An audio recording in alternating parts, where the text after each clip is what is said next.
Welcome back to another episode of Hot or Hype. Today we've got our special guest, David Ovens, who has a vast experience in many, many things, and I'll let him introduce himself, as well as our co-host, Andrew, who has joined me today to talk about all things marketing and AI.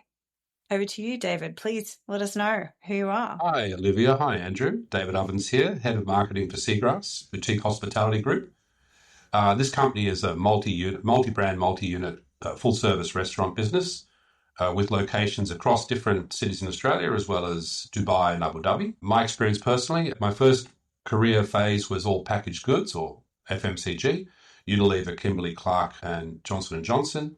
Then I switched to retail or hospo, or hospitality, with Yum Brands, originally as CMO for the Australian New Zealand business, then to the US as CMO for the Taco Bell USA business, and then back to Australia. And then I joined Seagrass. I've been here since and helping them evolve how they go to market. Amazing. So you've seen quite the evolution of different needs across the industries, especially in marketing. So tell me, what's currently hot right now, and what are you hearing happening specifically in AI and marketing? Two main areas. One is content creation, content generation, both visual and copy, images and copy, where we're able to produce content quicker, faster, cheaper than the traditional sense. For example, if I'm trying to create imagery associated with people dining in a restaurant, historically it would take several weeks to organize and select talent and organize for the operations people and so on.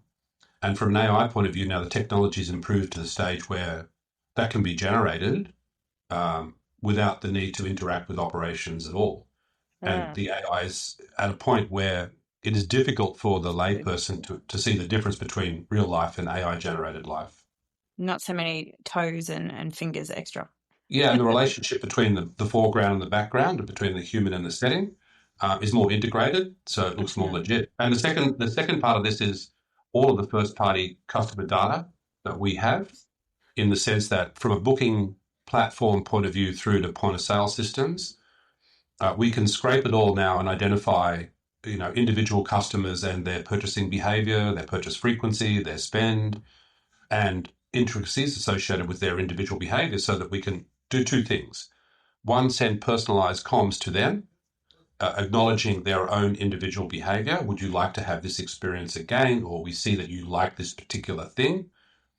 Through to when a person or a group show up at a restaurant, that we can acknowledge them with insights in relation to the last time they dined or their preferences, ensuring that they feel more appreciated, they feel more respected, they feel more connected to the venue, because the hostess, the front of house staff, somehow know something about them and greet them with that understanding. Fascinating. What I love about the Seagrass story is the ability to tie digital world together with real world, with human emotions.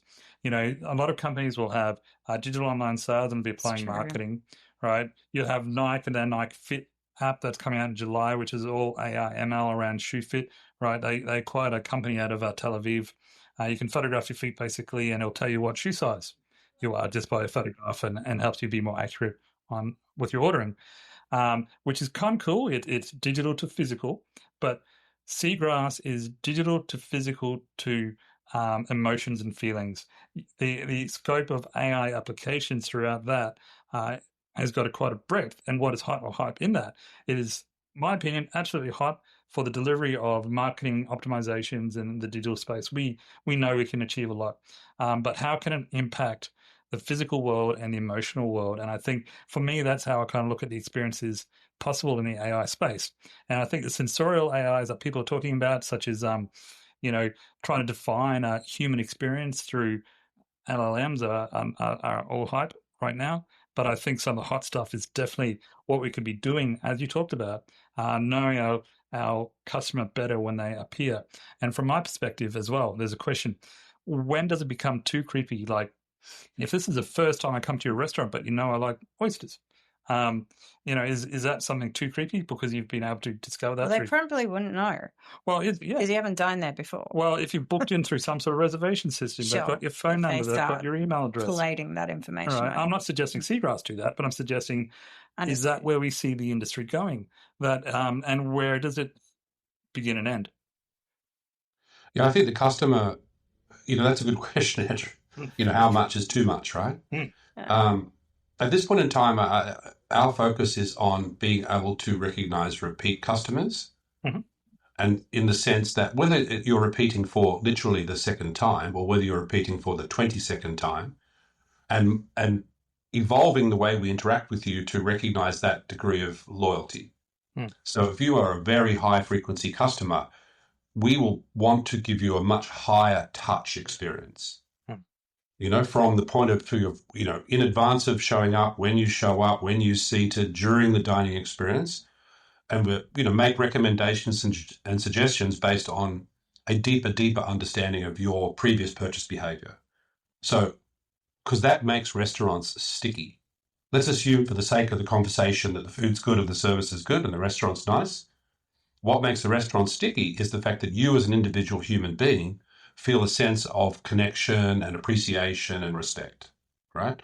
That's our concentration in terms of mining all of the data associated with your purchasing behavior and your booking frequency and so on, your party size.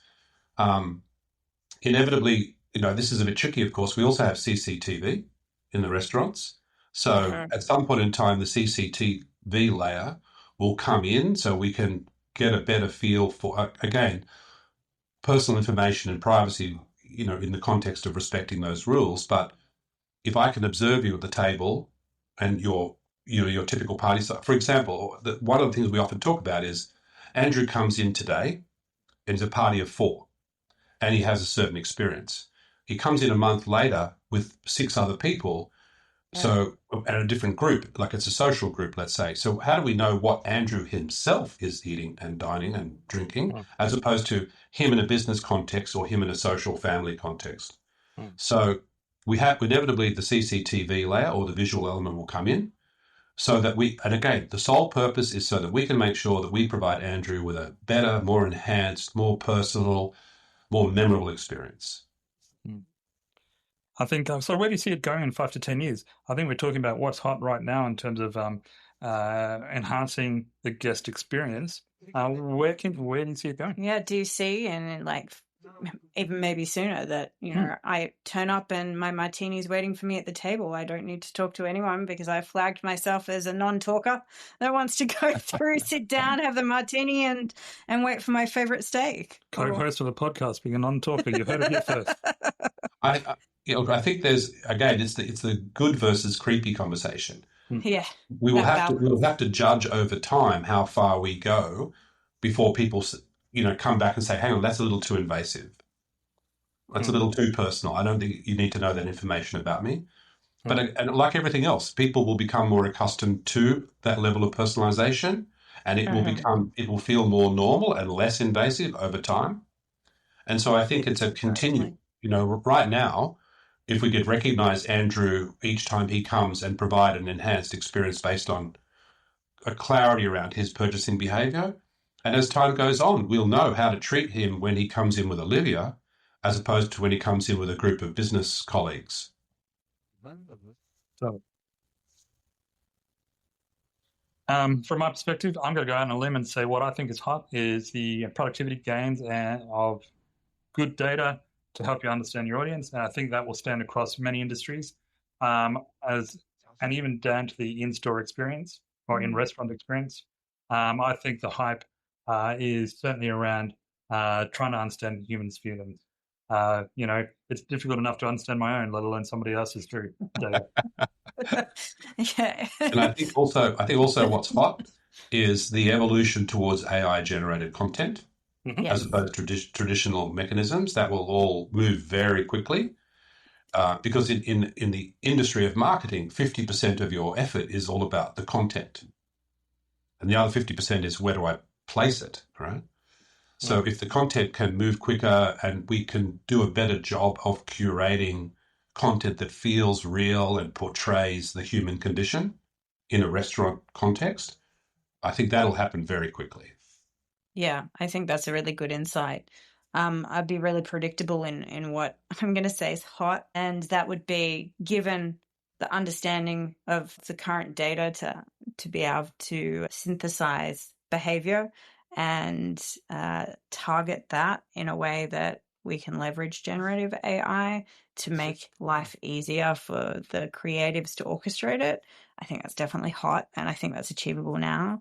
I think there's a lot in the hype bucket that is operates in a vacuum of data, with a fantastic idea of being able to use generative AI, but without the ability to have the fuel, which is the data, to feed it. So I think you've heard it here on this episode of Hot versus Hype. Thank you very much, David, for joining us, and I look forward to the next chat. Always a pleasure. Awesome. Thank you very much. Thank you. Cheers. Thank you. Bye-bye.